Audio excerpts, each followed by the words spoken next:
হাদি এই দেশ মাটি ভালোবেসে শহীদি দরজা নিল, বন্ধু নামের চির শত্রুর দরজায় খিল দিল।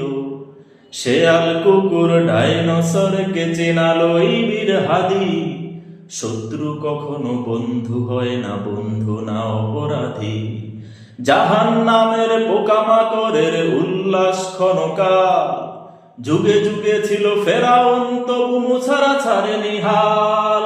কিয়ামত তক থাকবে সত্য মিথ্যার তুক ঝড়, হাদিরা সেখানে সিফাহ সালার বলেন পয়গম্বর। হাদি আধার পর্দা সরায় নতুন ভোরের রবি, হাদি জুলাইয়ের অগ্রনায়ক বিদ্রোহী বিপ্লবী। নতুন সময়ে নতুন সফর নতুন জিন্দাবাদ, সাত আসমান ভেদ করে ওঠে হাদির